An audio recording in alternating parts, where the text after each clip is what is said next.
Hey, what's up guys, welcome back to the channel. In today's episode, we're talking about bimetal cobalt and if cobalt really makes a difference in cutting accessories, okay? So, almost everybody knows, if you're cutting metal or drilling metal, you want to use like maybe cobalt drill bits, right?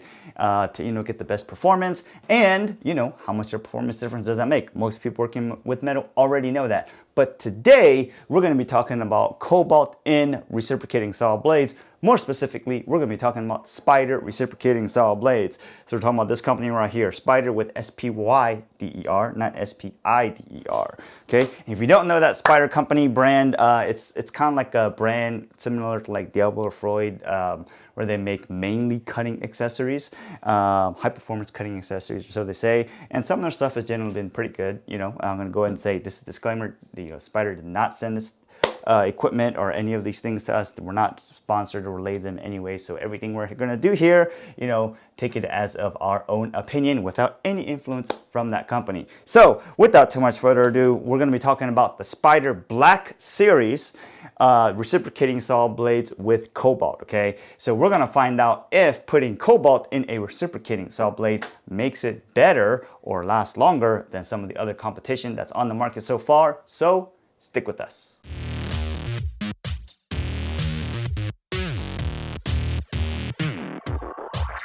So this right here is a 9-inch Spyder 6TPI bimetal blade with 8% cobalt, okay? That's going to be something interesting to talk about, mainly because most of the bimetal blades we see in the market today do not contain cobalt. And like we mentioned earlier, most people know if you're cutting metal, or drilling metal at least, you want cobalt, okay? Because cobalt is just the type of material you want to use for drilling or cutting metal, okay? So, with that being said, like I said, this is a 9-inch blade, which is about 229 millimeters. This is a non-variable teeth design, which means that 6 TPI throughout the entire blade. It doesn't vary. This blade is made for wood with nails, as written here and drawn here. This blade is made in the USA, and the model number on this blade is 200-304. It does have other variable sizes you can get this blade in. It does come in 6 inches, and I think it may also come in 12, but it's pretty much the same blade, just different length. This blade will cost you as little as $4. Like I said, you can buy some different variety packs. So you could buy it in a variety pack that includes other types of blades and scraper blades and stuff like that.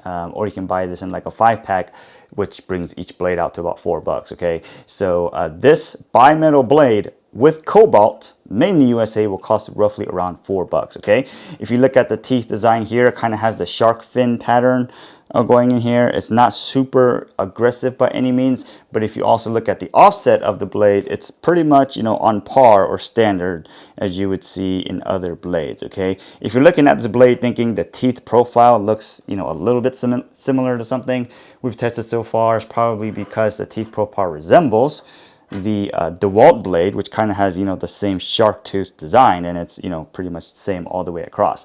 As you see in this Dewalt blade, this fang tip for plunging is a lot more offset than the rest of the blade, helping you to get maybe a little bit better angle or a little bit of aggressiveness with this tooth. This one does have a little tip here. It's nowhere nearly as sharp or aggressive as we see on this blade, but it is there. All right, so if you're thinking what other blades does this tooth design kind of look at or follow, it is not the Diablo blade, right? Because this Diablo blade has very small teeth and very small gussets between the teeth. The teeth are also variable speed or variable design, right? Also, that's similar to this Milwaukee Wrecker blade. So the Milwaukee Wrecker is probably similar to the Dewalt. And if you look at the axe blade, the Milwaukee axe blade, it's obviously a very different design of the teeth than you would see with the Spyder blade, okay? And don't worry, all of these blades that we're looking at right now are bimetal blades. So just want to point out, in terms of like the philosophy or design type they went with, it's similar to the Dewalt, okay? So with that being said, just looking at the teeth here, you can see it has pretty decent sized gussets, or like space that you could use to pull the debris out as it's cutting. But the real question everybody really wants answered is, does this bimetal blade having 8% cobalt make a difference? Let's go find out.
All right, so let's take a look at the damage done this blade here. All right, so this blade, as you see, has, you know, gone through the 36 nails and potentially like one screw or whatnot.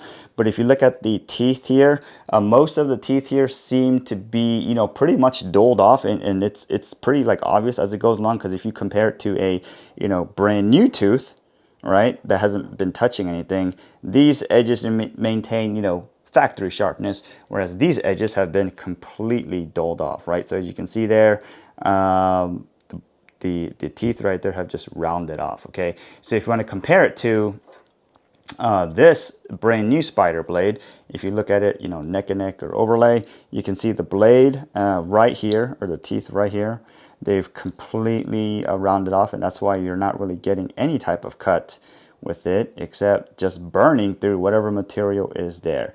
So if you want to look at it this way, you'll see a little bit better.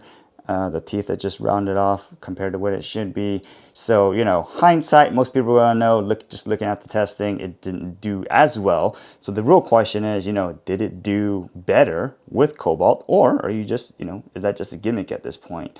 So let's go take a look at the numbers. All right, I hope you cut those numbers, because you have no excuse, because the numbers were not very fast. So let's go take a recap, okay? And just in case you're starting watching from just this episode, all the blades and stuff that we tested on here, all done the same way, same saw, all kind of stuff. So, you know, we try to keep it as normalized as possible, all right? So on the 16D framing nail test, this Spyder 9-inch model number 304 or 200-304, which is a bimetal blade with 8% Cobalt 6 TPI. The 16D framing nails ran all three just fine. The average of 3 runs came out to 16.05 seconds, and the ranges range between, you know, 17.52 all the way to like 15.2. Okay, so, you know, that was not too fast, not too slow either. Moving on to the real test of bimetal blades, which is drywall screws, and that's where the story gets very different.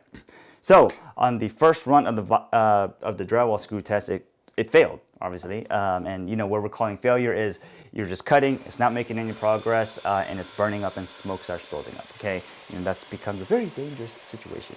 So if you look at the video or whatnot, you know, we let it run and smoke started building up, and then it, like, just shortly after it started building up, it just, you know, tore through and eventually kept going. But then it started building up shortly after that, and it made absolutely no progress. It was obvious it wasn't going anywhere. Okay, so we're calling failure at the first time of smoke buildup, which is after a cut one screw. So the total number of fasteners cut here is obviously 37, because you got the 36 nails plus the 1. So, you know, most people know this is not going to be high on the leaderboard. So let's go take a look at where it is on the leaderboard. All right. So with the score of 37 fasteners cut, it puts it pretty much towards the bottom, almost all the way in last place, you know, second to last. So right above the Dewalt demo bimetal blade, which is the blade that we looked at earlier, which is also a 6 TPI blade. That blade will cost, you know, roughly around $2 a blade if you buy it in you know, larger packages. And that one had an average of, you know, the 36 nails cut around 17.99, so it's about 18 seconds, okay? Then there is the Spyder, you know, the blade that we just tested, which has the average cutting speed, right, of around 16.05 for cutting through the 16D framing nails. And then right above that is the Milwaukee Wrecker, which is also a bimetal blade, which had, you know, average cut speed of around 22.39, but that one did cut a total of 39 fasteners, okay? So it's right there in terms of towards last place. And interestingly enough, the total performance ranking of that blade is very close to the blade we looked at earlier, the Diablo blade, which we looked at in episode 2, and both of them are made in the U.S.A. Okay, so what can we say about this blade? All right, you know, Spyder, I think, generally makes, you know, pretty good products, especially if you're buying into, you know, their, you know, like Stinger or other accessories and stuff like that. But when it comes to reciprocating saw blades, the thing you really want to take away from here is if you're cutting nails or wood with nails or things, you know, soft metal like nails, then you're going to be fine with a bimetal blade. As you saw on here, you know, it was like average cut speed of around 16 seconds per run. So, you know, that's generally pretty good. And it didn't seem like it was slowing down significantly run after run. So it's probably going to go, you know, for a pretty long time for only cutting nails, okay? But nowadays, a lot of times there's also, you know, sometimes framing screws, structural screws, all kinds of, you know, galvanized fasteners and all kinds of weird stuff like that. So you may be, you know, getting yourself into a stick if you're, you know, just cutting with a bimetal blade. So if you want to go investigate their claims of like 10 times faster or 3 times longer, or is it like 3 times faster and 10 times longer, whatever, you know, that may or may not be true, but you know, is that really going to work for you on the job? It really depends on what you are doing. So let's go talk about cost. This blade costs roughly around $4 a blade if you buy, you know, the 5-pack. For about 20 bucks, it'll be about $4 a blade. But for $4 a blade, let's go take a look at what else you can possibly buy, right? All the bimetal blades will range anywhere from, let's just say, as low as like $2, the Dewalt blade, all the way to, let's say, $5, right? So it's kind of in that range. What I would recommend that you do is, instead of spending $4 on this blade, just buy, you know, probably the most cost-effective carbide tipped blade and see if that makes a big difference. Because if you look at the carbide blades, even the lowest ranking carbide blade on the leaderboard is maybe $7, right, which is the Dewalt blade, but maybe get the Axe or the Diablo for like $10 and you'll be, you know, probably a lot longer on your way, and whatever you're going to encounter, you're going to turn into, you know, dust. Okay, so that's the lesson to be really learned here. But if you're asking a question, does Cobalt in a Recip blade really make sense in terms of hard fasteners that you're going to be demo or cutting? It really doesn't. The thing that really makes a difference here is going to be carbide, okay? Like I said earlier, Spyder did not sponsor this video, but I hope this video helped you guys out. If you have any questions, let us know. Otherwise, get back to work, and we'll see you guys next time.